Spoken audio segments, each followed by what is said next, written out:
नमस्कार आदरणीय दर्शकवृन्द, यहाँहरूलाई हार्दिक स्वागत गर्न चाहन्छु। म नवराज तानुक। यो हो टेलिभिजनको विशेष लाइभ। यो विशेष सन्दर्भमा हामी देशको पछिल्लो विकसित राजनीतिक घटनाक्रम र समसामयिक विषयवस्तुमाथि रहेर चर्चा परिचर्चा, बहस विश्लेषण र कार्यक्रममा सठिक विश्लेषण गर्ने प्रयास कार्यक्रममा गर्दै आएका छौँ। विशेषतः यतिखेर स्थानीय तहको निर्वाचनसँगै यतिखेर फेरि सत्ता गठबन्धनभित्र विशेष गरी राष्ट्रिय स्वाधीनताको विषय र यो एमसीसी विषय जुन नेपालका लागि अमेरिकी सहयोग मिलेनियम च्यालेन्ज कर्पोरेसन मानिएको एमसीसी कम्प्याक्ट रूपमा झन्डै 55-56 अरब रुपैयाँ जुन नेपालमा आउने भनिएको छ, यो पैसालाई लिएर, यो फन्डलाई लिएर, अर्थात् यो जुन अनुदानलाई लिएर यतिखेर विभिन्न किसिमका टीका टिप्पणी र बहस छलफल यतिखेर फेरि सत्ता गठबन्धन र नेपाली राजनीति वृत्तमा फेरि चर्चाको शिखरमा पुगेको छ। पछिल्लो समय सत्ता गठबन्धनको बैठकमा र बारम्बार प्रधानमन्त्री एवं नेपाली कांग्रेसका सभापति शेरबहादुर देउवाजीले जसरी अहिले भनिरहनु भएको छ, एमसीसीलाई संसदमा टेबल गरौँ, यो संसदको क्षेत्राधिकार हो, अर्थात् संसदमा यसलाई चाहिँ विषयवस्तुलाई प्रस्ताव गरौँ र यसलाई प्रस्ताव गरेसँगै यसले चाहिँ कुन रूप लिन्छ, के गर्ने, यसलाई सम्भव भएसम्म पास गरौँ भन्ने प्रस्तावको बीचमा चाहिँ खास गरी माओवादी केन्द्रले गठन गरेको एउटा कार्यदल सँगै सत्ता गठबन्धनले तयार पारेको अध्ययन कार्यदल र यतिखेर यो बीचबाटै पनि छलफल परामर्श र सहमति नभइरहेकै बीचबाट प्रधानमन्त्री स्वयं यति धेरै हतार र हताश किन देखिनु भएको एमसीसीको विषयमा? एमसीसी विकास परियोजनाको विषय हो भने यसलाई संसदमा लग्नुपर्ने बाध्यकारी परिस्थिति किन बन्यो? के एमसीसीकै कारणले गर्दा यतिखेर सत्ता गठबन्धनमा चाहिँ उताप चढाव अर्थात् टुटफुट हुन सक्ने सङ्केत पनि दिएसँगै अब सत्ता गठबन्धन के कसरी अगाडि बढ्छ? विशेषतः स्थानीय तहको निर्वाचनको मिति तय गर्नुपर्ने समयमा एकाएक यो एमसीसीको विषयले चर्चा पाएसँगै फेरि एकपटक एमसीसीकै कारण या यो चुनावकै तिथिमितिकै कारण सत्ता गठबन्धन रहन्छ या रहँदैन र यस्तो परिस्थितिमा प्रतिपक्षी दल एमाले यथास्थितिमा सभामुखलाई हटाउन कांग्रेससँग प्रस्ताव गरिसकेको अवस्था छ र कांग्रेसलाई उनले लगातार भनिरहेको छ कि हामी सत्ता साझेदार गर्न तयार छौँ र प्रधानमन्त्री स्वयं शेरबहादुर देउवा रहनुहोस्, हामी समर्थन गरेर देशलाई चुनावमा लगाउँ भन्ने प्रस्ताव गरेसँगै अब कांग्रेस कसरी अगाडि बढ्छ? लगातारको संसद अवरोध र एमसीसीको विषयसँगै पछिल्लो समयको देशको विकसित राजनीतिक घटनाक्रमको बारेमा आजको विशेष अङ्कमा हामी बहस विश्लेषण गर्ने प्रयास गर्दैछौँ र हामीसँग नेपाली कांग्रेसको अत्यन्तै प्रभावशाली नेता, संविधान निर्माणको सदस्य, संविधान सभाको सदस्य एवं वर्तमान पार्लियामेन्टको चाहिँ पार्लियामेन्ट मेम्बर अर्थात् सांसद हुनुहुन्छ, प्रतिनिधि सभाको सांसद, नेपाली कांग्रेसको केन्द्रीय सदस्य, प्रभावशाली नेता मीन विश्वकर्मा आज हामीसँग हुनुहुन्छ। उहाँलाई म वेलकम गर्न चाहन्छु। नमस्ते, वेलकम, यहाँलाई स्वागत छ। मान्य धन्यवाद नवराज। आराम हुनुहुन्छ? ठिक छ। अब देशको पछिल्लो राजनीति घटनाक्रम हेर्दाखेरि अब्स्ट्याकल अलिकति अप एन्ड डाउन, यो जिगज्याग जस्तो देखिन्छ। अब त राम्रो हुन्छ कि भन्यो, फेरि बिग्रिने, अब त राम्रो ट्र्याक लियो कि भन्यो, फेरि त्यस्तै। हिजो जनताको म्यान्डेट चाहिँ कम्युनिस्टहरूलाई थियो, एकाएक परिस्थिति तपाईँहरूले सत्ताको नेतृत्व बागडोर सम्हाल्नुपर्ने परिस्थिति आयो। अहिले गठबन्धन चाहिँ जसरी चलायमान हुनु पर्थ्यो, झन्डै 3 महिना 4 महिना तपाईँहरूलाई मन्त्रीमण्डल विस्तार गर्न लाग्यो, फेरि सरकारले बजेट ल्यायो या प्रतिस्थापन बजेट ल्यायो, फेरि काम हुन्छ कि भन्यो, त्यहाँ पनि लथालिङ्ग जस्तो देखियो। यो गठबन्धनभित्र चलिरहेको यो खिचडी चाहिँ हो चाहिँ के मान्यज्यू? पहिले चाहिँ नवराजीलाई म भन्छु, यो राजनीतिमा उतार चढाव भन्ने छ नि, केही सैद्धान्तिक कुरा गर्छु। हामी जहिले पनि स्थिर राजनीति, स्थायी सरकार भन्छौँ नि, यो दुइटै कुरा चाहिँ हामी स्वर्ग हेरे जस्तो कुरा रहेछ क्या। राजनीति कहिल्यै स्थिर हुँदैन, यो सधैँ गतिशील हुन्छ यसको सिद्धान्तले। किनभने राजनीतिमा टास्क हुँदैन क्या, भोलि के गर्ने भन्ने हुँदैन, परिस्थितिबाट जे आउँछ त्यसलाई व्यवस्थापन गर्दै जाने हो। सरकार कहिल्यै स्थायी हुँदैन। स्थायी सरकार माग्ने हो भने त्यो निरङ्कुशताको कुरा परिकल्पना हुन्छ। त्यसैले हामी अस्थिर भनेको गतिशील राजनीतिक व्यवस्थामा अस्थायी भनेको जनताले चाहेको बेला हटाउन सक्ने सरकारको परिकल्पना नै प्रजातन्त्र हो। त्यसैले हामीले स्थिर राजनीति, स्थायी सरकारको कुरा, बेकारको कुरा गरिरहेछौँ जस्तो लाग्छ। त्यतापट्टि हामी नलागौँ। दोस्रो कुरा के हो भने सत्ता गठबन्धनको जुन निर्माण भयो, त्यो सत्ता गठबन्धनको निर्माण हुँदा हाम्रा मुख्य देखिएका 3वटा उद्देश्य थिए। एउटा, संविधानलाई तत्कालीन सरकारले कार्यान्वयन गर्नुको सट्टा, पालना गर्नुको सट्टा संविधानभन्दा बाहिर गएर काम गर्नुभयो र संविधानको घोडा चढ्नुभयो र संविधानलाई घोडा चढेर ट्र्याकभन्दा बाहिर लानुभयो आफ्ना खुसीले, मनमानी ढङ्गले भन्ने आरोप लाग्यो र सत्ताभन्दा बाहिर रहेका कांग्रेस, सत्तासँगै बसेका तत्कालीन नेकपा एमालेका माधव कुमार नेपाल र नेकपा माओवादीका पुष्पकमल दाहाल, उहाँहरू समेत पनि बाहिर एकदमै ज्यादा भयो भनेर बाहिर आएपछि हामी गठबन्धन बनायौँ र त्यो गठबन्धनको उद्देश्य के हो भने संविधानलाई ट्र्याकमा ल्याउने, केही विवादित राष्ट्रिय मुद्दाहरूमा साझा धारणा बनाउने, र सरकारको कार्यभारको अन्तमा संसदको पूर्ण आयुसम्म पुरा गरेर अथवा कायम गरेर आवधिक निर्वाचन गराउने, यी 3टा काम थियो। अब त्यो कामका लागि चाहिँ हामीले गठबन्धन निर्माण गऱ्यौँ र कङ्ग्रेसको नेतृत्वमा आयो। तपाईँले एउटा सुरुमा भन्नुभएको भाषासँग चाहिँ अचल म सम्झन्छु कि जनताको म्यान्डेट त कम्युनिस्टलाई थियो। त्यो बेला के थियो भने जनताले साँच्चै चाहिँ काङ्ग्रेसलाई मानेको हो, किनभने जम्मा 1 करोड मत खस्दाखेरि होइन, एभरेजमा 1 करोड मत खस्दा काङ्ग्रेसले एक्लैले 35 लाख ल्यायो, एमाले एक्लैले 31 लाख ल्यायो, माओवादीले 14 लाख ल्यायो। भनेको भावना जनमत चाहिँ कङ्ग्रेसको पक्षमा थियो। तर उहाँहरूले जोडेर के गराइदिनु भयो भने त्यो बेला नि गठबन्धन हो है, गठबन्धनको मत चाहिँ कङ्ग्रेसको भन्दा ज्यादा भएर उहाँहरूले सत्ता सम्हाल्नु हो। अब त्यसरी जोडेका पार्ट्सहरूबाट चलाएको गाडी चाहिँ 44 महिना पनि चलेन, दुर्घटनामा पर्यो। दुर्घटनामा परिसकेपछि जनताले साँच्चै मन पराएको पार्टी 35 लाख मत हालेको पार्टी नेपाली काङ्ग्रेसको नेतृत्वमा अहिले सरकार बनायो। अब दुर्घटनामा परेको गाडीलाई जस्तै मान्नु होला तपाईँले होइन, 9 विषयमा कसैको गाडी बिग्रियो, अब त्यहाँ के गर्छ भने जान्ने ड्राइभर अर्को गाडीको ड्राइभर बोलाएर जान्ने ड्राइभरलाई काठमाडौँसम्म पुर्याइदिनुहोस् यार भन्यो भने अब उसले के गर्छ त भन्दा अरू फ्रेस गाडी जस्तो स्पिड कुदाउन सक्दैन कि, कुद्दैन, त्यो गाडी नै कुद्दैन, किनभने त्यहाँ त कतै पार्ट कुच्चिएको हुन्छ, कहीँ त्यसमा प्रब्लम आएको हुन्छ होइन, नमिलेको हुन्छ। त्यसले गर्दा त्यो नमिलेको अवस्थाको गाडी शेरबहादुर देउवाले चलाएर अहिलेसम्म ल्याइराख्नु भएको छ। त्यसले यसको स्पिड कम छ, यथार्थ हो। यसले वाञ्छित रूपमा गति लिन सकेको छैन र यसले गर्नुपर्ने जति लोड बोक्न पनि सकेको छैन, त्यो सत्य हो। त्यसैले यो अवस्थाको गाडीलाई अब कहाँसम्म पुर्याउने भन्दा आवधिक निर्वाचनसम्म पुर्याउने हो। त त्यो निर्वाचनसम्म पुर्याउँदै गर्दा यसले के गर्नु पर्यो त भन्दा यसले बोकेका जिम्मेवारीहरू पनि अरू पुरा गर्नु पर्यो। जस्तै यहाँले भने जस्तै केही राष्ट्रिय महत्त्वका मुद्दाहरू छन्, संसदमा थातिरहेको छ, केही अन्तर्राष्ट्रिय हाम्रो सम्बन्धका बारेमा पनि केही मुद्दाहरू छन्, त्यसलाई पनि सम्बोधन गर्नु पर्यो। जस्तो यहाँलाई स्मरण गराउँ कि तत्कालीन केपी शर्मा ओलीको सरकारले सिंहदरबारमा बसेर मन्त्रीहरू चाहिँ सी जिङपिङ विचारधारा पढ्थे कि त्यो हाम्रो राष्ट्रिय स्वाधीनता हो कि राष्ट्रिय सार्वभौमिकता हो कि त्यो कुन खालको राष्ट्रियता हो, त्यसरी सी जिङपिङ विचारधारा पढ्थे भने कहिलेकाहीँ दक्षिणतर्फ आसक्त देखाउने, कहिलेकाहीँ उत्तरतर्फ लालायित हुने यो समस्या थियो। अहिलेको सरकारसँग त्यो छैन। त्यो बेला भ्रष्टाचार छत्ताछुल्ला अरबमा हुन्थ्यो, अहिले त्यसको धारा बन्द भएको छ।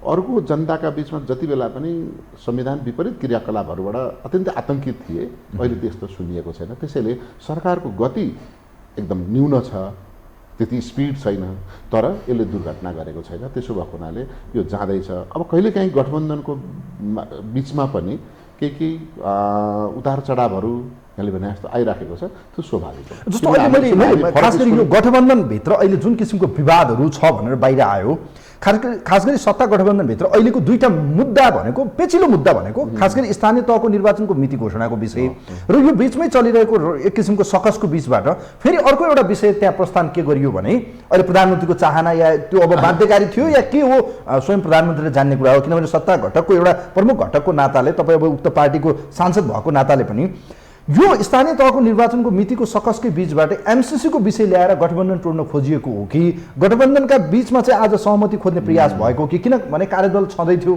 कार्यदलले अध्ययन गरिरहेको थियो, फेरि अझ माओवादीले एउटा अर्कै किसिमको उहाँहरूको एउटा अध्ययन एक किसिमको सुझावका निम्ति भनेर यसलाई संशोधन गरौँ भन्ने प्रस्ताव पनि देखिन्छ। यो बिचमा चाहिँ यो 2टा विषयमा चाहिँ गठबन्धनभित्रको विषय चाहिँ हो चाहिँ के तपाईँहरूको गन्थन मन्थन? यो बडा मलाई के लाग्छ भने एमसिसी बहानाबाजी बाहेक केही पनि होइन गठबन्धनका दलहरू वा प्रतिपक्षमा रहेको दलहरू।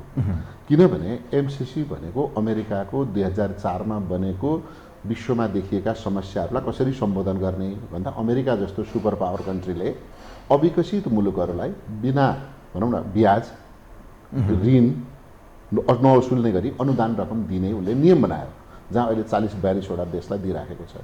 हामीले 2006मा पनि माग गऱ्यौँ, 8मा पनि माग गऱ्यौँ, 11मा माग गऱ्यौँ र एकैचोटि उहाँले के भन्यो त्यो बेलासम्म, तिमीहरूको देशमा संविधान छैन, सुशासन छैन, क्यान्टोनमेन्टमा सेना छन्, विद्रोही सेना बसिरहेछन्, त्यो देश एकदम द्वन्द्वबाट निस्केको छैन, त्यसकारण तिमीहरूलाई दिन मिल्दैन भनेर हामीलाई नदिएकोमा एकैपटक 13 सालमा 2013मा आएर सैद्धान्तिक सहमति, 15 सालमा आएर प्रस्ताव स्वीकृत, प्रस्ताव हामीले बनाएको प्रपोजल स्वीकृत गरिदिएको छ र हामीलाई 55 करोड अमेरिकी डलर दिने र त्यसमा पनि 23% हाम्रो पैसा छ, 13 करोड हाम्रो डलर हाम्रो पैसा छ। अब त्यो प्रोजेक्ट स्वीकृत भइवरी प्रोजेक्ट कार्यान्वयनका तर्फमा अगाडि बढिसकेको काम हुँदैछ। त्यस पछाडि आएर केपी शर्मा ओलीकै सरकार अथवा विष्णु पौडेल अर्थमन्त्री हुँदा के भनियो भने उहाँहरूले एउटा प्रश्न सोध्नुभयो कि यो तपाईँहरूको प्रोजेक्टलाई कार्यान्वयन गर्ने सवालमा त हामीले धेरै भोगेका छौँ। जस्तो अतेरियादेखि डडेलधुरासम्मको बाटो बनाउँदा 5 वर्षको थियो, हामीलाई 14 वर्ष लाग्यो। तपाईँहरूको प्रचलित कानुनले बाधा पुग्यो। मेलम्ची चाहिँ 5 वर्षको भनेको थियो, 35 वर्ष लाग्यो, अझै बनाएको छैन। यस्तो प्रब्लम आयो भने त यो पैसा त हाम्रो त दुरुपयोग हुन्छ नि त। अनि यो पैसा हामीले दिएको 55 करोडले त पुग्दैन नि त, 110-20 करोडले पनि पुग्दैन, डलरले पनि पुग्दैन। के गर्ने भनेपछि हामीले के भन्यौँ, हामी कानुन संशोधन गर्छौँ भने आवश्यक कानुन बनाउँछौँ। आवश्यक कानुन बनाउँदा के गर्नु पर्यो, वनसँग बाज्यो वन कानुन संशोधन गर्नु पर्यो, रक्षासँग बाज्यो रक्षाको कानुन संशोधन गर्नु पर्यो, वातावरणसँग बाज्यो वातावरण कानुन यो लफडातिर लाग्नुभन्दा यो एमसीसी भन्ने सम्झौता आफैलाई संसदबाट अनुमोदन गरिदियो भने नेपालको कानुन हुन्छ। र के भन्ने लेख्ने भने प्रचलित कानुनसँग बाजिएको अवस्थामा एमसीसी कानुन माथि हुनेछ भन्ने भनेको एकछिनको लागि मान्नु होला, मेरो घरको माथिबाट ट्रान्समिसन लाइन गयो भने मेरो जग्गा त सरकारले लिनु पर्यो नि त, एमसीसीको पैसाबाट दिनु पर्यो नि त। मलाई कहाँबाट दिने भन्दा एमसीसीको बजेटबाट मलाई चाहिँ क्षतिपूर्ति दिनु पर्यो, मुआवजा दिनु पर्यो। तर मैले मुआवजामा चित्त बुझाइन र मैले अदालत गएर मुद्दा हालेँ भने स्टे अर्डर गरिदिन्छ र ट्रान्समिसन लाइन बन्द हुन्छ। त्यस्तो बेलामा के गर्ने त भन्दा प्रचलित कानुनभन्दा एमसीसी कानुन माथि भन्यो भने अब प्रोजेक्ट सफल भएर अगाडि जाने हो। त्यसका लागि यो राष्ट्रिय कानुन नै हो, एमसीसी हामी बनाउँछौँ भनेर हामीले बनायो, अमेरिकाले बनायो होइन। तर यो बीचमा चाहिँ जस्तो नेपालको संविधान ठुलो कि अमेरिकी कानुन ठुलो? संविधानसँग एमसीसीको कानुनलाई किन हामीले चाहिँ मान्ने क्या? फेरि नवराजजीलाई भन्छु, यो संविधानसँग कुनै सम्बन्धै छैन। यसको एमसीसीको संविधानसँग कुनै सम्बन्धै छैन। हामीले 7वटा कानुन संशोधन गर्नुपर्ने रहेछ। यसलाई यदि म तपाईँलाई सारा दर्शक साथीहरूले विश्लेषण गर्नु होला, यदि एमसीसी हामीले पार्लियामेन्टमा नलगे पनि काम चाहिँ अगाडि बढिरहन्छ। काम त गइसक्यो, बजेट अढाई वर्ष गइसक्यो, काम हुँदैछ हेर्नुहोस् है। तर यसलाई पास गरेनौँ भने यत्तिकै छोडिदिउँ र कुनै एक व्यक्तिले वा कुनै एक संस्थाले वा कुनै एक कार्यालयले कुनै एक मन्त्रालयले उजुरी गरिदियो अथवा यसको बारेमा चाहिँ गुनासो राख्यो भने के हुने भयो, हाम्रो अदालतले अरू प्रचलित कानुनलाई टेक्छ र यो प्रोजेक्टलाई चाहिँ पेन्डिङ राखिदिन्छ अथवा यसलाई चाहिँ स्थगित गराइदिन्छ, स्टे अर्डर गराइदिन्छ। म सानो उदाहरण दिन्छु। म सुनसरी धरानको उपमहानगरपालिकाको वडा नम्बर 4 मा मेरो एउटा बसोबास छ। यहाँ हामीले 19 किलोमिटर बाटोलाई 38 करोड नेपाली रुपियाँ लगाएर बजेट छुट्यायौँ। सबैतिर बनो 600 मिटर बाटो बनेको छैन, उकालोमा धुले बाटो छ। के कारण? वनले स्वीकृति दिएको छैन, सबैतिर बनिसक्यो। हाम्रै देशको कुरा भने यो यत्रो ठुलो विदेशलाई बिजुली बेच्ने प्रोजेक्ट चाहिँ यस्ता कानुनहरूबाट देख्नु भएको छ नि। यहाँ पुल बनाउँदा बाङ्गो बनाउनु पर्ने, घरले मुद्दा हालेर, यी दुनियाँ नेपालको प्रचलित कानुनसँग, यो संविधानसँग सरकार छैन यसको। र यो चाहिँ नेपालको ऐन सरह भयो भने अन्य प्रचलित ऐनसँग बाजिएको हकमा के गर्ने? जस्तो हामी कानुन लेख्दा नि लेख्छौँ नि, माथि जेसुकै लेखिएको भए तापनि यसो हुनेछ भनेर लेख्छौँ नि। हो, प्रचलित कानुनमा जेसुकै लेखिएको भए तापनि एमसीसीबाट प्राप्त अनुदान रकम एमसीए ले सञ्चालन गर्ने कार्यक्रम सञ्चालन गर्नमा भने बाधा पर्ने छैन भन्नका लागि यो ऐन बनाउने। तर अहिले मान्छेले के भन्छन् भने यो राष्ट्रघाती सम्झौता हो क्या, तपाईँहरूले राष्ट्रघाती कदम चाल्दै हुनुहुन्छ। कङ्ग्रेसले आज देशमा चाहिँ अमेरिकी प्रोजेक्टको रूपमा चाहिँ जुन आउँदैछ एमसीसी ल्याउँदाखेरि आज यो देशमा चाहिँ भोलि गएर सैन्य रणभूमि बन्छ, देशलाई तपाईँहरूले रणभूमि बनाउन खोज्यो। यो चाहिँ मलाई एकदम मैले बार भन्ने गरेको छु। जस्तो फर्सी र कुर्सी दुइटै नदेखेको मान्छेलाई फर्सीमाथि पनि बस्न मिल्छ, कुर्सीमाथि पनि बस्न मिल्छ नि त, होइन र? उस्तै बस्न त मिल्छ। त त्यसले के भन्छ भने यो कुर्सी पनि फर्सी जस्तै हो, फर्सी पनि कुर्सी जस्तै हो भन्छ, मिलेको कारणले, होइन? अमेरिकाले के गरिराखेको छ भने प्रजातन्त्रका लागि, मानवाधिकारका लागि र कुनै देशको बाह्य आक्रमणका लागि उसले सहयोग माग्यो भने अमेरिकाले त्यसको रक्षा गरिदिन्छ। जस्तै अहिले युक्रेनकै कुरा गरौँ, तर यो कुनै देशसँग यसको नाता सम्बन्ध केही पनि छैन। र अमेरिका हाम्रो देशको लागि नौलो दाता राष्ट्र होइन, नेपालको पहिलो ठुलो दात्री राष्ट्र हो। एकछिन मैले अघि पनि उदाहरण दिएँ, अतरियादेखि डडेलधुरा बैतडीसम्मको बाटो अमेरिकी प्रोजेक्टले बनेको। आयो नेपाली सेना, काहीँ केही भयो, कुनै दिदीबहिनी माथि केही नराम्रो भयो, त्यो त संसदबाट पास थिएन नि त। सुन्नु न, म भन्दैछु, संसदबाट पास गरेपछि त्यो लेख्छौँ त हामीले। संसदबाट काहीँ सेना आउने भनेर लेखाएको छ? नेपाली सेनाको नसक्ने भयो, अब अमेरिकी सेना ल्याउँ भन्ने कहीँ लेखाएको छ? कानुनै बनाउँदाखेरि त अप्ठ्यारो आउँछ भन्ने शङ्का त्यहाँ हो क्या। मान्छेले अहिले के भन्दा सत्ता गठबन्धनभित्रको सकस पनि यही हो क्या, त्यसलाई संसदमा त लड्ने, तर यसलाई संशोधन गर्ने आशंका छ भन्ने कुराहरू आयो नि त। आशंका त मैले जे पनि गर्न सक्छु नि। तपाईँले मलाई 4 बजे बोलाएर कुट्न बोला हो कि अन्तर्वार्ता लिन बोला हो, होइन? थुन्न बोलाएको कि भित्र हाल्नु भएको छ, ढुकुल चुकुल लाउनु भएको छ, त्यो आशंका गरेर पनि मुलुक चल्छ, आशंकाका भरमा पनि राजनीतिक दलको नेता भइन्छ, आशंकाका बिचमा पनि सरकार हुन्छ, हुँदैन नि। यो त विश्वासमा गर्ने हो नि। त्यसैले मैले के भन्छु भने जुन कुरा हामीले मागे हो, फेरि जस्तो हामीले अमेरिकासँग तपाईँको MCC भन्ने चाहिँ एउटा नियोग रहेछ, त्यहाँसँग तपाईँहरूको $800 मिलियन है फेरि त्यो फन्ड पनि छ। उहाँहरूको $800 मिलियन फन्ड पारदर्शी छ, प्रष्ट। अहिले मैले यहीँबाट तपाईँले मोबाइलबाट हेरेर यो पैसा कहाँ कहाँ कसरी खर्च हुन्छ हेर्न पाउनुहुन्छ, संसारभरिको, नेपालको मात्रै होइन। भने त्यस्तो पारदर्शी रकमबाट हामीलाई पनि दिनुहोस् न भनेर हामीले त NGO-ले INGO-सँग वा डोनरसँग प्रपोजल हाले जस्तो गरेर हामीले मागेर ल्याएको। ल्याउँदा उहाँहरूले हामीलाई त 3 पल्ट त फेल गरिदियो। अब क्राइटेरिया पुगेन, तिम्रो देशमा संविधान छैन, तिम्रो देशमा इलेक्सन। त्यसो भने मलाई मानिसु यहाँनिर एउटा कुरा मलाई भन्नुहोस् त, यदि यो सबै कुरा देशको हितमा छ, सबै कुरा हामीले मागेको हो भने अहिले आएर सत्ता गठबन्धन र प्रतिपक्ष किन यसको विपक्षमा देखियो मलाई भन्नुहोस् न त। कांग्रेस बाहेक अरू सबै दल आज विपक्षमा। पहिले त मैले के भन्छु नि, त्यसलाई पनि अधुरो छोडेर दोस्रो उत्तर दिएँ भने पहिलो नै अधुरो रहन्छ म भन्दैछु।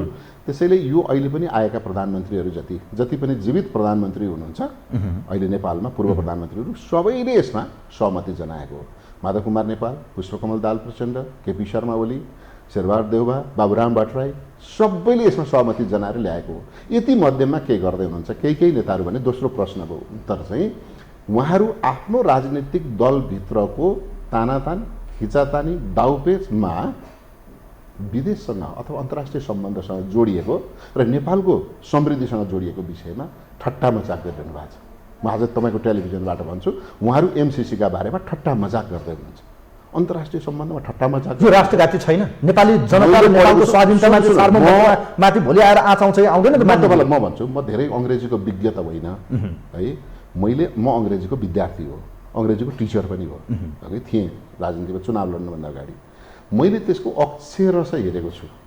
तपाईँले पढ्नु भएको छ तपाईँले? अनि मलाई कहीँ शङ्का लागेर बा नेपालीमा गलत पो उल्था पो भएछ कि भनेर फेरि हाम्रो अर्थ मन्त्रालयले निकालेको र MCA-ले निकालेको नेपाली पनि सँगै राखेर पढेको छु।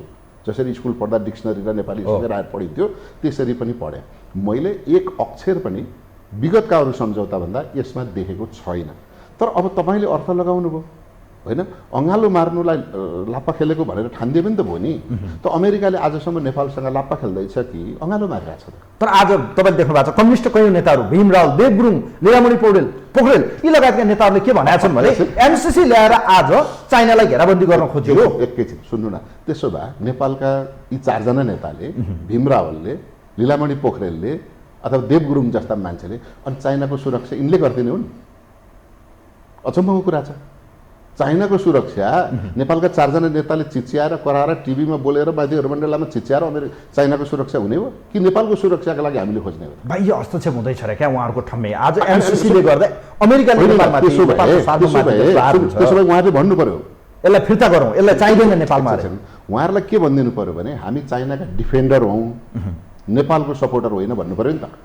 नेपाललाई आउने अनुदान ऋण लिँदा किन नबोल्नु भयो उहाँहरू? वर्ल्ड ब्याङ्कको ऋण लिँदा किन नबोल्नु भएको? 3% छ, BRI-मा 4% छ, किन नबोल्या? नेपाली जनताको थाप्लोमा आइलाग्ने ऋण लिँदा चाहिँ उहाँहरू चुइक्क नबोल्ने अनि नेपालको हितमा, नेपालको समृद्धिका लागि, नेपालको पूर्वाधारका लागि, नेपालको जलविद्युत विदेशमा बेच्नका लागि बनाइने ट्रान्समिसन लाइनका लागि आज बोल्दै हुनुहुन्छ भने एउटा कुराको झचल्को आउँछ। 48 सालमा यहाँलाई थाहा होला गिरिजाप्रसाद कोइराला प्रधानमन्त्री हुनुहुन्थ्यो, अरुण तेस्रो योजना लागू गर्नुभएको थियो। त्यति बेला के थियो?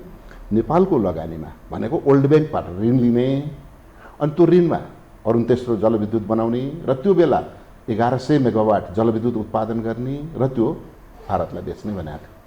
यिनै नेताहरूले के गर्नुभयो? वर्ल्ड ब्याङ्कलाई लेखेर पठाउनु भयो, यो नेपालले थेक्न सक्दैन, यो ऋण थेक्न सक्दैन, हामी अर्को सरकारमा आयौँ भने यो रद्द गरिदिन्छौँ भनेर वर्ल्ड ब्याङ्कलाई चिठी लेख्नुभयो र त्यो रद्द भयो।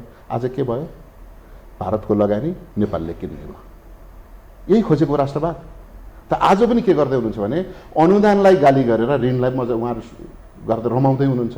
त्यसैले मलाई उहाँहरूको राष्ट्रवाद हो जस्तो लाग्दैन र राष्ट्रघातका नाममा उहाँहरू पार्टीभित्रको चलखेल र दाउपेचमा उहाँहरू यो विषयमा खेल्दै। तपाईँहरूलाई यो अनुमान त छ नि त, आज जनमत के बनिरहेको छ यो पनि तपाईँहरूलाई थाहा छ। अनि यो बिचमा चाहिँ यत्रो जनविरोधको बिचबाट तपाईँहरूले किन? पटक्कै जनविरोध छैन। म तपाईँलाई भन्दैछु जनविरोध भनेको चाहिँ यसलाई प्रतीकात्मक हुन्छ होइन। संसदको लामा जनताका प्रतिनिधि, जनता बोल्ने होइन नि त, यहाँ त जनताका प्रतिनिधि बोल्ने व्यवस्था हो नि यो त। 2-3 करोड, आज चाहिँ भनौँ न 2 करोड 91 लाख जनता बोल्ने होइन क्या यहाँ। 2,91,00,000 जनताका प्रतिनिधि बोल्नुहोस् है भनेर संसदमा पठाएको। संसदमा हिसाब गरौँ न त, नेकपा एमाले यसको टेबल गरेको उसैले हो। उनीसँग 121 सिट थियो पहिले, होइन त? अहिले त्यो 121 सिटमा 21 सिट घटेको होला, 100 सिट छ 275 मा। कङ्ग्रेससँग 63 सिट छ र अब मधेसवादी दलसँग 37-40 सिट छ। जोड्दै जानु होला, काङ्ग्रेस र मधेसवादीको जोड्दा 100 हुन्छ। नेकपा एमालेसँग 100 छ। माओवादी भित्रै खेमा छ, जसपा समाजवादी भित्रै खेमा छ। जोड्ने हो भने हामी 275 मा 250 मानिस चाहिँ सांसदहरू एमसिसीको पक्षमा छ। खै त अहिले पास किन गर्नु? पास गर्ने सवालमा नवराजी, पास गर्ने सवालमा हाम्रो भनाइ के हो भने यो राष्ट्रिय हितमा छ, यसलाई कसैले जस लिने र कसैले अबजस लिने विषय नबनाऊ, हाम्रो कङ्ग्रेसको भनाइ। र यो राष्ट्रियतासँग, नेपालको समृद्धिसँग जोडिएको हुनाले जसरी हामीले चुच्चे नक्सा बनाउँदाखेरि एकमत भयौँ, त्यसलाई अनुसूचीमा राख्दा, संविधानको अनुसूचीमा राख्दा एकमतले पास गऱ्यौँ। यो सबै प्रधानमन्त्री र सबै अर्थमन्त्री यसमा जोडिएको हुनाले यसलाई पनि राष्ट्रिय सहमति गरौँ भनेर नै नेकपा एमालेको बेलामा केपी शर्मा ओलीले पनि त्यो माग गर्नुभएको थियो। कङ्ग्रेसले हुन्छ भन्दा थियौँ, हामी प्रतिपक्षमा थियौँ, हामी जिम्मेवार छौँ कि अरू दलका तुलनामा। हामी उहाँहरूकै पार्टीभित्र विरोध होइन, उहाँहरूको पार्टीभित्रको विरोध पनि के थियो भने ओलीलाई अलग प्रिय बनाउनु थियो त्यो बेला, उहाँहरूले त्यसका लागि प्रयोग गर्नुभयो। अब अहिले प्रचण्डलाई उसमा चाहिँ महाधिवेशनमा अप्ठ्यारो पार्नु थियो, त्यहाँ प्रयोग गर्नुभयो। अब उहाँले केही पद मनोनित गर्न बाँकी राख्नु भएको छ, त्यो घुर्क्याउने आधार बनाएको छ त्यहाँभित्र, अरू त खासै केही पनि होइन। भने गठबन्धनभित्र आज एमसिसीको विषयमा विवाद छ कि छैन त? जस्तो अहिले बाहिर आएको विषय गठबन्धनसँगै चाहिँ छ। किनभने प्रधानमन्त्रीले भन्नुभयो बैठकमै गएर कि अब यदि एमसिसीमा तपाईँहरूले मत गर्नु भएन, मतदान दिनु भएन भने म यो गठबन्धन राख्दिनँ। प्रधानमन्त्री सुन्नु, देशको कार्यकारी प्रधानमन्त्रीले भन्नु न, यो त अन्तर्राष्ट्रिय हाम्रो अनुहार पनि देखाउनु पर्दैन। जब मान्नु होला तपाईँ, हामीले कसैले बाबुले चाहिँ ब्याङ्कमा होम लोन लिएर आयो, 1 करोडको होम लोन पास गर्यो, बडा कागजपत्र जुटाएर प्लिज दिनु होला, म किस्ताबन्दीमा तिर्छु भने यो त तिर्नु नै पर्दैन। होम लोन ल्याइसकेपछि अनि मैले के भन्छु, होम लोन लिनु पऱ्यो भने 1 करोड पास गऱ्यो भने त 30 लाख 25 लाख त तपाईँ पनि हाल्नुहोस् भन्छ। 30 लाखले हामीले खाल्डो खनिसक्यौँ, घरको जग खनिसक्यौँ घर बनाउनका लागि। अब 75 लाख निकासा हुने बेलामा चाहिँ घरभित्र झगडा भयो, श्रीमान श्रीमतीमा झगडा भयो, छोराछोरीमा झगडा भयो, दाजुभाइमा झगडा भयो।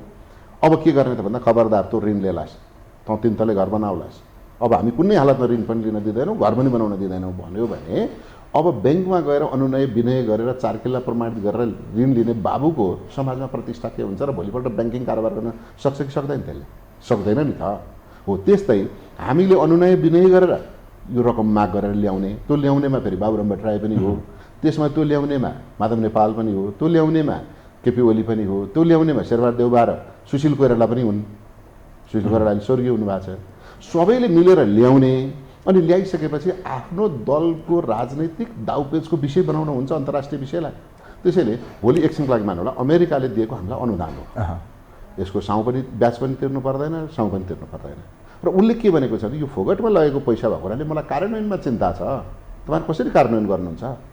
मेलम्ची देखिराखेको छु, बुढी गण्डकी देखिराखेको छु। एमसिसीले मात्रै देश बन्छ, अन्य हामीसँग स्रोत साधनै नभएको मात्रै चाहिँ होइन। फेरि एमसिसी ल्याएपछि जुग जुग आइपुग्छ भन्ने होइन, तर के हुन्छ, के भन्छ मान्छेहरूले भने अहिले कयौँले भन्ने पनि सुनेका छौँ, हामीले नागरिक समाज केही व्यक्तिहरूले पनि भन्ने सुनेका छौँ, राजनीतिक दलको नेताहरूले पनि के भन्छन् भने यो बिना पनि त देश बन्छ, किन चाहियो त? यसलाई फिर्ता गरिदिउँ न, यत्रो विरोध भइसक्यो, किन लाग्ने यसलाई?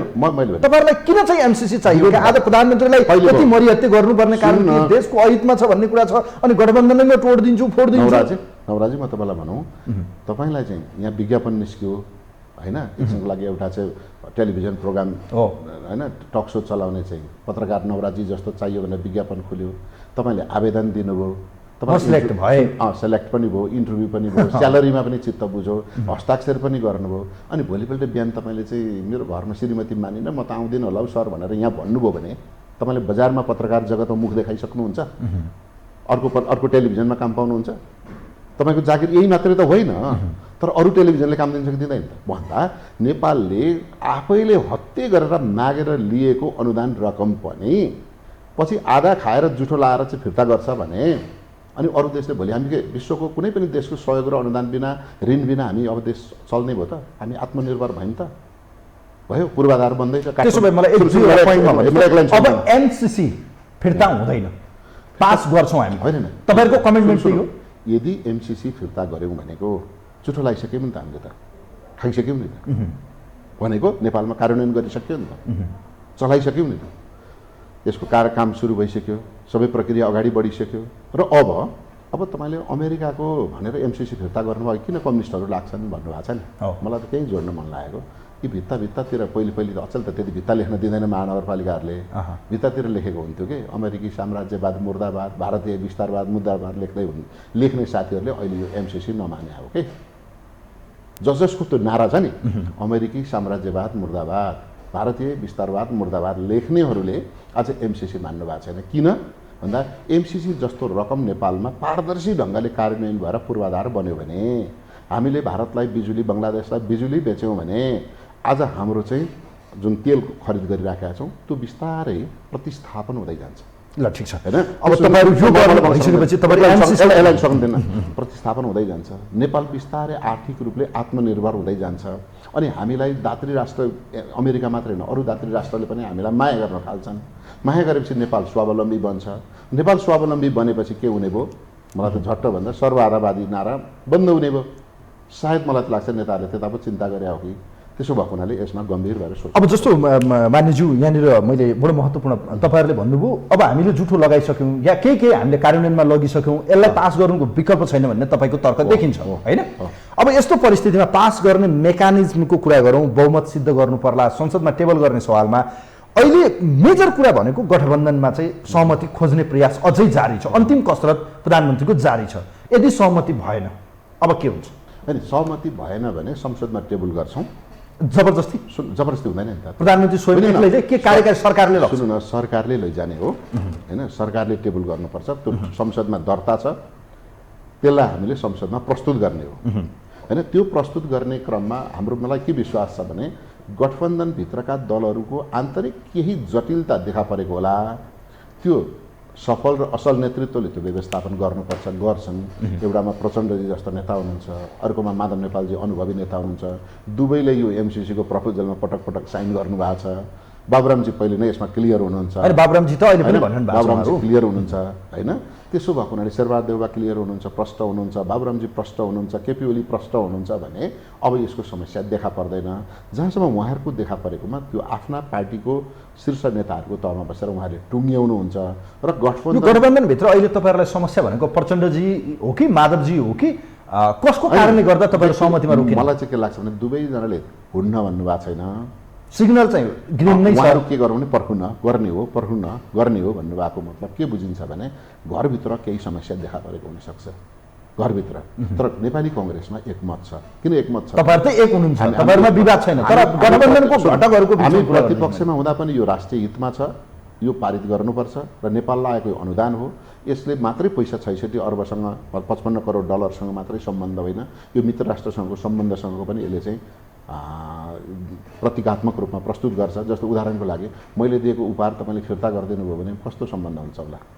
त्यो तिक्तता रहने भयो, एक किसिमको मनमुटाव मिठो हुँदैन। ऋण लिन अब यसो हो भने ऋण दिएको भए ऋण लिन हजुर म सक्दैन, ब्याज तिर्न सक्दिनँ, ऋण पनि तिर्न सक्दिनँ, सित्तैमा दिए त लिनु पर्यो। अनि अनुदान दिइराखेको त्यसो लैजानु नि त तपाईँ। यसो भए गठबन्धनभित्र प्रचण्ड र माधव नेपाल राजी हुनु भएन भने तपाईँ कसरी अगाडि बढ्ने? तपाईँहरूको यो विषयमा खास गरी चुनावको विषय पनि छ। यसो छ, यो देशको भविष्यका लागि, यो देशको समृद्धिका लागि, जनताको हितका लागि, राष्ट्र हितका लागि गठबन्धन अनिवार्य होइन।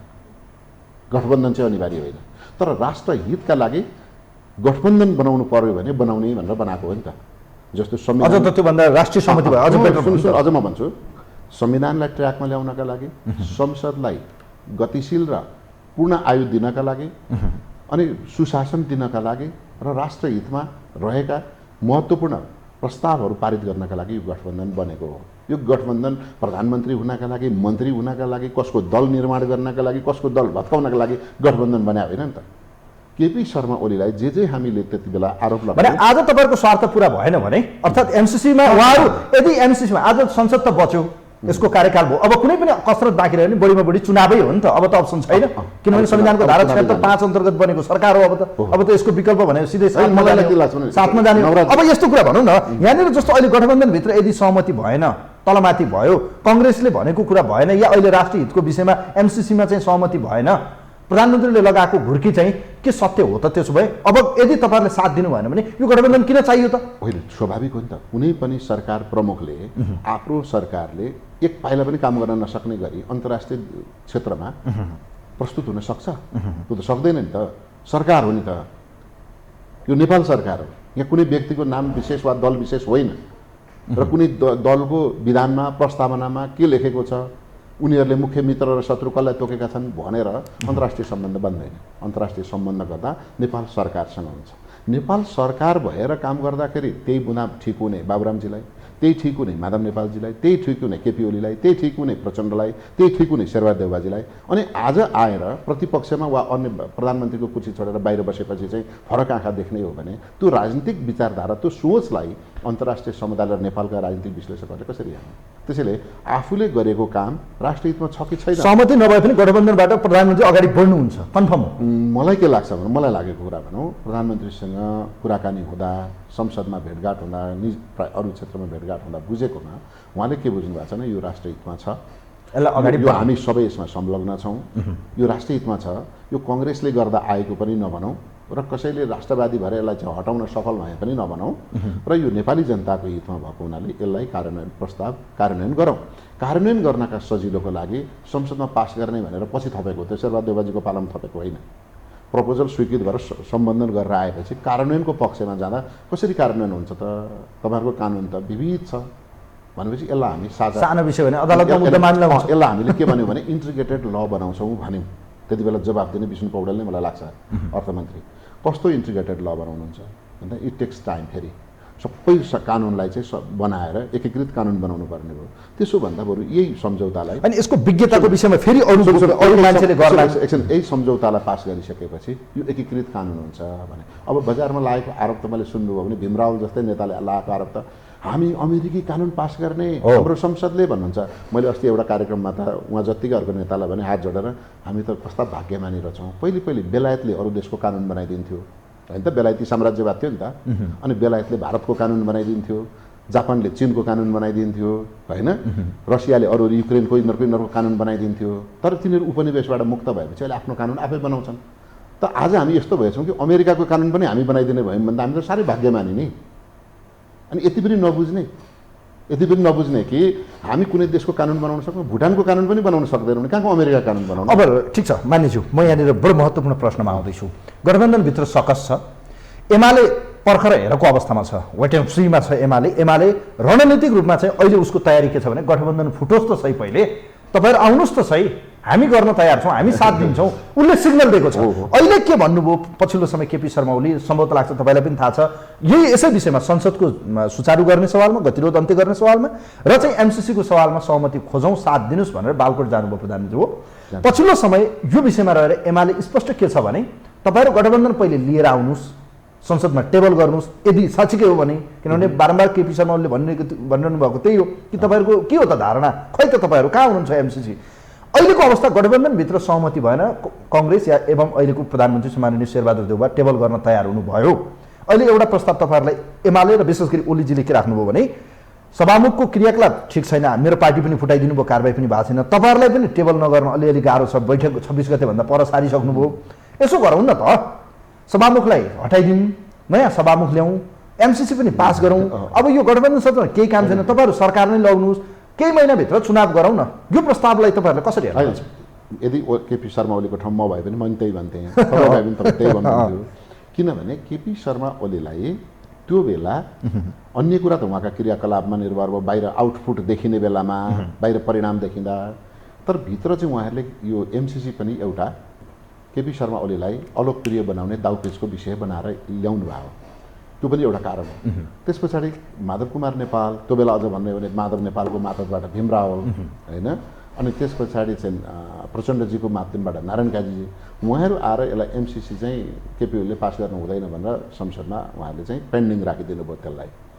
अब जुन समस्या केपी शर्मा ओलीलाई परेको थियो त्यो समस्या घुमेर फेरि शेरबहादुर देउवाल आइराखेको छ भने उहाँले स्वाभाविक हिसाबले के गर्ने हुनुहुन्थ्यो भने जसले मलाई दुःख दियो त्यो तपाईँ कहाँ छ अहिले, यहाँ तपाईँ के गर्नुहुन्छ गर्नुहोस् न, म हेर्छु नि त भन्न पाइयो नि त, त्यो त जो भए पनि भन्ने हो। त्यसैले म के बुझिराखेको छु भने कृपया हाम्रा शीर्ष नेताहरू प्रचण्डजी होइन अथवा चाहिँ माधव नेपालजी, तपाईँहरूले कम्तीमा पनि जिम्मेवार भन्नुहोस् प्रधानमन्त्री भइसकेको मानिसहरूलाई। भोलि जनताले कसरी पत्याउने?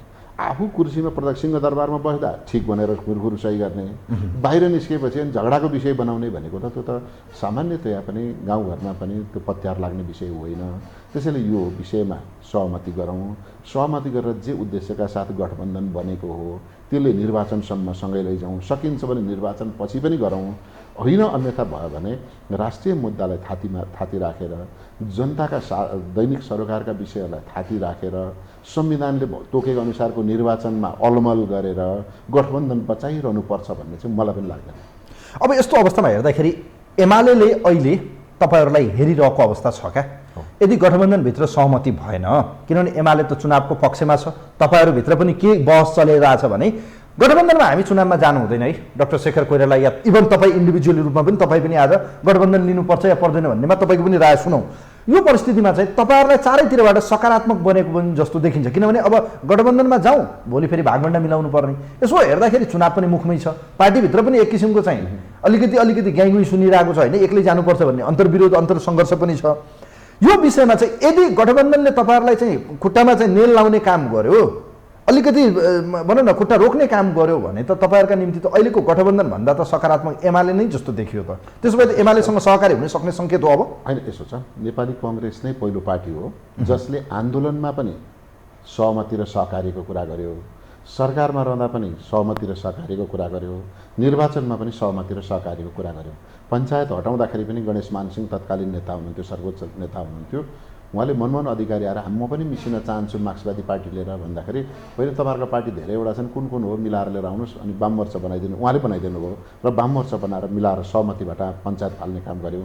गिरिजाप्रसाद कोइरालाले जङ्गलमा भइराखेको माओवादीलाई पनि के गर्ने, राजासँग लडौँला फेरि माओवादीसँग लड्नुपर्छ, यी तीन मध्ये एकलाई चाहिँ सहमति गरौँ भन्नुभयो। 12 बुधे समझदारी बनाएर निरङ्कुशता विरुद्ध, राजा ज्ञानेन्द्रको निरङ्कुशता विरुद्ध लड्यौँ। पछिल्लो दिनमा आइसकेपछि सरकार बनाउने बेलामा सहमति प्रणालीमा गयौँ, सहमतिबाटै माओवादीलाई सांसद बनायौँ चुनावै नलडिकन। त्यसैले सहमति सहकार्य र एकताको संस्कार नेपाली कङ्ग्रेसले नै भित्र्याएको हुनाले हामी अहिले पनि के भन्छौँ भने खोलो तर्यो लट्ठी बिर्स्यो हामी गर्न चाहँदैनौँ होइन। म एकदम गम्भीर रूपमा भन्दैछु, खोलो तर्यो लट्ठी बिर्स्यो जस्तो प्रधानमन्त्री बन्यो अब गठबन्धन चाहिँदैन भन्ने पक्षमा हामी छैनौँ। गठबन्धन बनाएको जे उद्देश्यका लागि हो कम्तीमा त्यति न्यूनतम त्यो उद्देश्यसम्म सँगै जाउँ भनेको संविधान कार्यान्वयन गरौँ, निर्वाचन गरौँ, राष्ट्रिय मुद्दामा एकमत हौँ। तर त्यो केही पनि हुन सकेन भने प्रधानमन्त्री बन्नका लागि मात्रै, सरकार टिकाउनका लागि मात्रै होइन, त्यसका लागि हामी कहाँ खोज्छौँ भन्दा वैधानिक विकल्प खोज्छौँ। त्यो वैधानिक विकल्प भनेको के हो भने संसदमा केही मुद्दाहरू जान्छन्, जस्तै पहिले हामी नागरिकताको विधेयक लग्यौँ, नेकपा एमाले बाहिरियो, हामी अर्को खेमामा बस्यौँ, एमसिसी आयो, माधव नेपालजी र प्रचण्डजीहरू बाहिरिनु भयो। अब हामी के भन्दैछौँ भने यी महत्त्वपूर्ण विषय हुन्, यी लैजाँदाखेरि के गरौँ भने राजनीतिमा समझदारीमा मेरो गुरुको 12 टक्का हुँदैन, के कुराहरू तपाईँहरूको दलभित्र दृष्टिकोण फरक भए पनि तपाईँहरू एकरूपतामा आउनुहोस् भन्ने आग्रह हो। यदि आउनु भएन भने निर्वाचनमा जानुभन्दा अगाडि हामी केही पेचिला मुद्दाहरू टुङ्ग्याएर जान्छौँ। त्यो टुङ्ग्याउनका लागि संसदमा दर्ता भएको एमसिसी प्रस्ताव प्रधानमन्त्रीले ल्याउनै पर्छ, किनभने त्यो त केपी शर्मा ओलीले प्रमुख प्रतिपक्षी दलको नेता भएर संसदमै माग गर्नुभएको छ त हो। कहाँ चाहिँ ल्याउनुहोस् भन्नुभएको छ हो। त्यो विपक्षले माग गर्ने पनि कुरा हो। संसद भनेको सरकार होइन, सरकारले लुकाउन सक्छ, संसदले देखाउन। फेरि यसो भनौँ त यहाँनिर मानिज्यू विश्वकर्माज्यू, मलाई बडो महत्त्वपूर्ण प्रश्न म तपाईँलाई गर्दैछु। अहिले एजेन्डाको हिसाबले, मुद्दाको हिसाबले हेर्ने हो भने गठबन्धनभित्रको अन्तर्किचलो भन्दा तुलनात्मक रूपमा चाहिँ सकारात्मक र तपाईँहरूको एजेन्डा त एमालेसँग ठ्याक्कै मिल्दैछ नि। जस्तो चुनावमा जाउँ, तपाईँहरू चुनावमा जान तयार छ, पार्टीभित्र पनि तपाईँहरू सिङ्गल रूपमा पनि जाउँ भन्ने छ, पार्टीभित्र एक किसिमको विषय पनि छ। अहिले गठबन्धनभित्र होइन केही पर सारौँ या प्रतिसभाको पहिले गरौँ भन्ने एउटा विवाद जस्तो देखियो, यसमा पनि अहिले टुङ्ग्या छैन नि त। एमसिसीको विषयमा पनि प्रतिपक्ष ल्याउनुहोस्, हामी सहयोग गर्न तयार छौँ, तपाईँहरू पनि लग्न तयार छ। यो सबै कुराहरू हेर्दाखेरि त तपाईँहरूका निम्ति त गठबन्धनभन्दा कम्फर्टेबल त अहिले त प्रतिपक्षी लाग्यो। हामी के गर्दैछौँ भने यो कुरा नवराजी र मैले यहाँ बुझेको जस्तो कुरा गठबन्धनका शीर्ष पूर्व प्रधानमन्त्रीहरू भइसक्नु भएको व्यक्तिहरूले बुझ्दै हुन्थ्यो भन्नेमा छु म। उहाँहरूले बुझ्दैन भयो भने हामीले अर्को गाउँमा गएर बुझ्नुपर्ने जरुरी छैन होइन, टाढा गएर बुझ्नुपर्ने जरुरी छैन। उहाँहरूले यो भित्रै बुझिदिनु भयो भने यो गठबन्धन चुनावसम्म जान्छ, चुनाव पछि पनि जान सक्छ। यदि उहाँहरूले यो कुरा बुझिदिनु भएन, नवराजी र मैले बुझेँ जति पनि बुझिदिनु भएन भने अनि फेरि परिस्थिति चाहिँ पनि हुनसक्छ। अब स्थानीय तहको निर्वाचनको मिति तय गर्ने सवालमा ऐन र कानुन बाजिएको कुरा देखियो। हेर्नुहोस् मानिज्यू, तपाईँ त अब संविधान बनाउनेको एउटा सदस्य भएको नाताले पनि यो अहिले स्थानीय तहको निर्वाचनमा गठबन्धनभित्र ऐन कानुनलाई देखाएर निर्वाचन सार्ने परिस्थिति भइरहँदा जनमानसमा पनि प्रतिपक्षी दल पनि अलिकति एग्रेसिभ जस्तो हामी त आन्दोलनमा जान्छौँ, चुनाव सार्ने किन सार्ने, चुनावबाट डरले भाग्न मिल्छ, कङ्ग्रेस जस्तो डेमोक्रेटिक एउटा लोकतान्त्रिक विधि प्रक्रिया जनताको अभिमतको साथमा चाहिँ यो देशमा चाहिँ शासन गर्न चाहने पार्टी आज चुनावबाट पर किन भागेको भन्ने प्रश्न आएको छ। त्यो बेला हामीले केही चाहिँ त्रुटि गरेकै रहेछौँ। मैले पनि हेरिरहेको छु होइन, धेरै अरू साथीहरूसँग छलफल गर्छु। संविधानले के भनिदियो भने स्थानीय तहको पदावधि 5 वर्षको हुनेछ भनेर लेखिदियो। अब 5 वर्षभन्दा 2 महिना मात्रै अगाडि गऱ्यो भने पनि उहाँहरूले के भन्ने हुनुभयो त भन्दा हाम्रो संविधान प्रदत्त अधिकार कटौती भयो। कसले? सरकारले। सरकारका नाममा उनीहरूले रिट निवेदन गर्नुहुन्छ सरकारका विरुद्ध, चुनाव गरिदियो, बेलैमा सकिदियो भनेर। ऐनले के भन्यो फेरि भने हामीले नै त्यो बेला फेरि हामी मध्येकै हौँ कि पक्ष विपक्ष हामी मध्येकैले के गर्यौँ भने ऐन बनायौँ। ऐन बनाउँदा के भन्यो भने सामान्यतया स्थानीय तहको पदावधि 5 वर्षको हुनेछ र समयावधि पुरा हुनुभन्दा 2 महिना अगावै निर्वाचन हुनेछ भन्यो। मुलुकको राजनीतिक अस्थिरताका कारणले, विवाद भनौँ, अस्थिरता भन्दा द्वन्द्वका कारणले, मधेस विद्रोहका कारणले हामीले 3 चरणमा चुनाव गऱ्यौँ।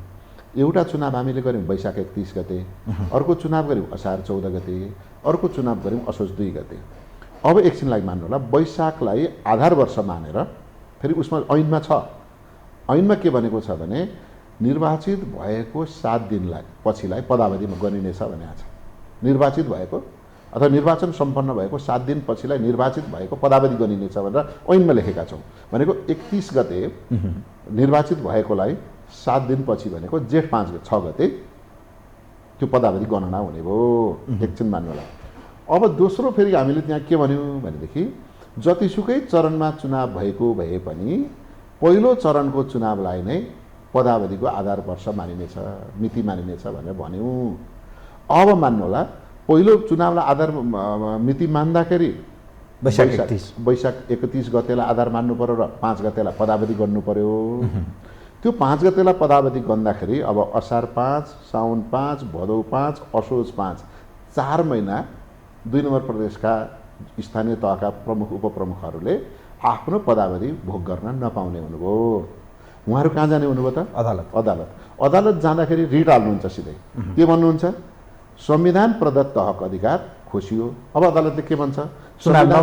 संविधानसँग बाजिएको कानुन निष्क्रिय हुन्छ, होइन र? हामीले त्यही लेखेका छौँ नि त, यो संविधानसँग बाजिएको निष्क्रिय हुन्छ। भनिसकेपछि के गर्नुपर्ने भने चुनाव त हामी वैशाखमा जेठमै गर्न सक्छौँ, तर उहाँहरूलाई पुरा पदावधि दिने कि नदिने त? अब पदावधि दिने हो भने निर्वाचित भएका नयाँ जनप्रतिनिधिहरू कहाँ बस्नु पर्यो? वेटिङमा बस्नु पर्यो। अमेरिकाको राष्ट्रपति जस्तो नोभेम्बरमा चुनिन्छ, जनवरीमा पदस्थापन गर्छ नि, त्यो गर्नु पर्यो। त्यसो गर्दा के गर्नुपर्ने त? प्रत्येक पटक अब हामीले 3 चरणको चुनाव गर्नुपर्ने हुन्छ। त्यसैले कानुनी अडचन चाहिँ आग्रह पूर्वाग्रह बिना हेर्दा यो हो। त्यसो भए हामीले के गर्नु पर्यो? अब ऐन संशोधन गर्नु हो। त्यसो भए के गरौँ भने ऐनमा भएका केही बेमेल कुराहरूलाई जाउँ न त, मिलाएर जाउँ भन्यो। ऐनमा त फेरि त समस्या छैन, संविधानसँग बाजियो हो। अब संविधान संशोधन गर्नुपर्ने भयो।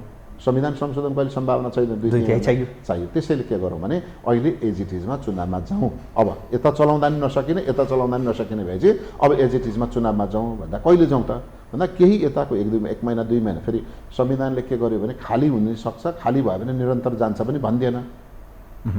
अनि हामी काहीँ न काहीँ नयाँ संविधानको प्रयोगमा, हामी नयाँ ऐनको प्रयोगमा अप्ठ्यारोमा छौँ। यो अप्ठ्यारोको एउटै औषधि भनेको दलहरूको बिचमा सहमति हो, मुख्य दलहरूको बिचमा। प्रतिपक्ष एमाले अहिले यथास्थितिमा चुनाव गर, तिमी चुनावको मिति घोषणा गर भनेर लगातार दबाब छ। राष्ट्रपतिले इभन सामान्य राष्ट्रपतिले प्रधानमन्त्रीलाई पत्र समेत काट्नुभयो। अब यस्तो दबाबबाट सरकार गठबन्धन चुनावको मिति घोषणा गर्न दिन प्रतिदिन प्रतीक्षा गरिरहेको अवस्था जस्तो, सकस परिरहेको जस्तो, प्रधानमन्त्रीलाई त ननिल्नु न ओखेल्नु पारिदिनु भयो नि त। राष्ट्रपतिको बारेमा विवाद नगरौँ।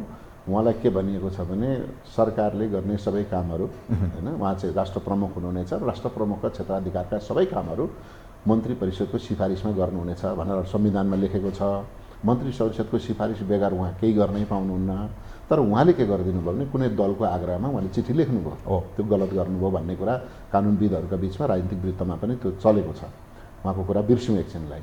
त अब के गर्ने हो भने प्रधानमन्त्रीले यी अप्ठ्याराहरूलाई पनि बुझेर उहाँले के भन्नुभएको छ, दलहरूलाई छोडिदिनुहोस्, यो सारा विवादपट्टि नजाउँ, अब जसरी पहिले चुनाव भयो त्यसै गरी चुनाव गरौँ। संविधान संशोधनको गुन्जाइस छैन। ऐनको विवाद अहिले हामीले ऐन संशोधन गरेर मात्रै नहुँदो रहेछ, किनभने संविधानसँग बाजिएको छ। यो तीन चरणमा स्थानीय तहको निर्वाचन तीनै तहमा जानलाई गठबन्धनभित्र माओवादी र एकीकृत समाजवादी पार्टी जसपा तयार हो। 3 चरण सुन्नु न, 3 चरणमा जाँदाखेरि समस्या के हुन सक्छ त फेरि भने एउटा चरणको निर्वाचन नभएसम्म अर्को चरणको रिजल्ट आउँदैन। हेर्नुहोस् है, अर्को चरणको रिजल्ट नआएसम्म त्यहाँ पदावधि खाली हुन्छ। खाली भयो नि त। जस्तो हामीले वैशाख 31 मा गरेको निर्वाचनको परिणाम त असोज 10 गतेसम्म पर्खिनु पर्यो। अनि यता त पदावधि सक्यो नि त। चुनाव पहिले गरेर के अर्थ रह्यो त? त्यसैले हामी साह्रै नै कानुनी अप्ठ्यारोमा परेका छौँ। त्यसैले गर्दा बरु के हुन्छ भने जे हुन्छ अहिले चुनाव गरौँ।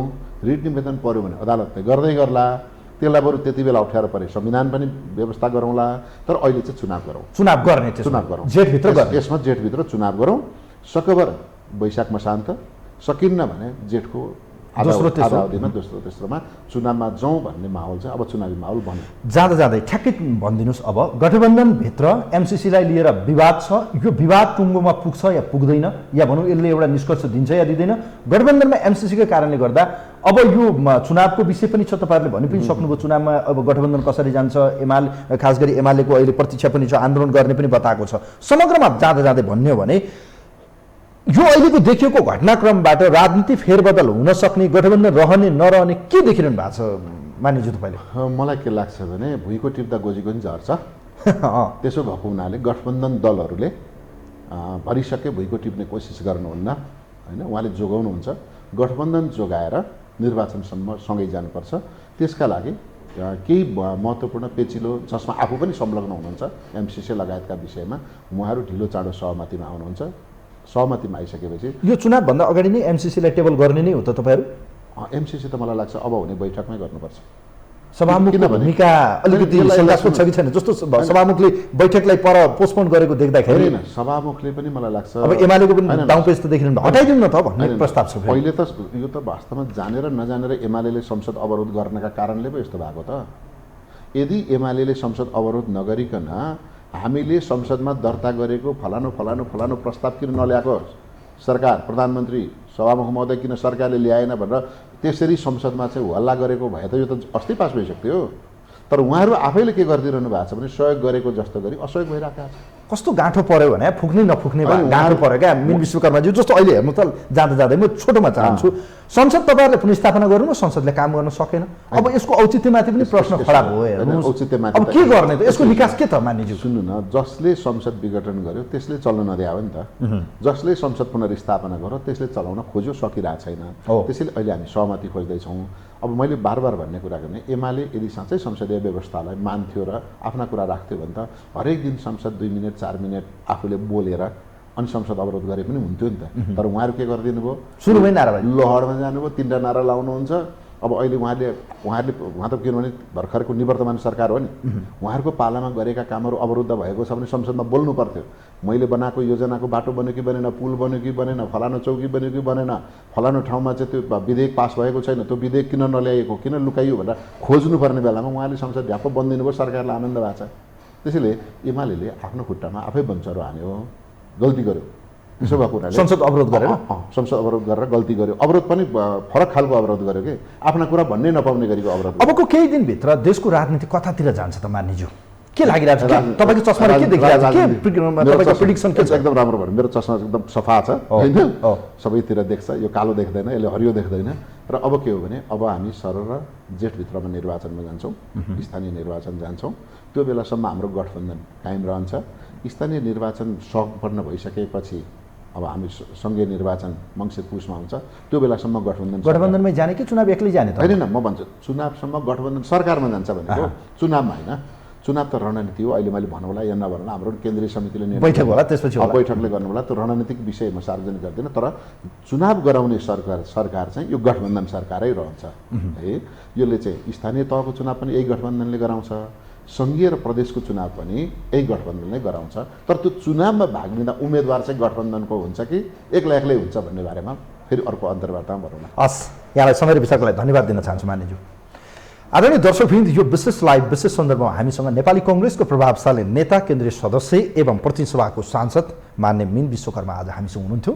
विशेष गरी पछिल्लो समय राजनीतिक वृत्तमा देखिएका पेचिला मुद्दाहरू, खास गरी एमसीसीको सवाल यतिखेर फेरि एकपटक सत्ता गठबन्धनभित्र एउटा गहन छलफल, अन्तर्विरोध र एक किसिमको खास गरी त्यहाँ विमेल जस्तो देखिएको, अलिकति तालमेल मिलाउनु पर्ने फेरि पेचिलो बनेको जस्तो देखियो। यसको विवाद यो टुङ्गाउने सवालमा प्रधानमन्त्रीले जुन अभिव्यक्ति यतिखेर दिनुभएको छ, यदि गठबन्धनले साथ दिएन भने म गठबन्धनमा बसिरहन्न, अर्थात् गठबन्धनको औचित्य समाप्त हुन्छ भन्ने जस्तो तर्क दिनुभयो। र यसै परिस्थितिमा गठबन्धनकै नेतृत्वमा चाहिँ चुनावमा जाने तिथिमितिको विषयमा पनि के हुँदैछ त, के खिचडी पाक्दैछ त गठबन्धनभित्र, अबको निकास के लगायतको विषयमा कुराकानी गऱ्यौँ। समग्र पछिल्लो विकसित राजनीतिक घटनाक्रमको बारेमा आज सही र सठिक विश्लेषण गर्ने प्रयास हामीले गऱ्यौँ। कार्यक्रम हेरिदिनुभयो, यहाँहरूप्रति आभार व्यक्त गर्दै यो विशेष लाइभ विशेष सन्दर्भबाट आजको अतिथिसँगै कार्यक्रमबाट म पनि बिदा हुन्छु।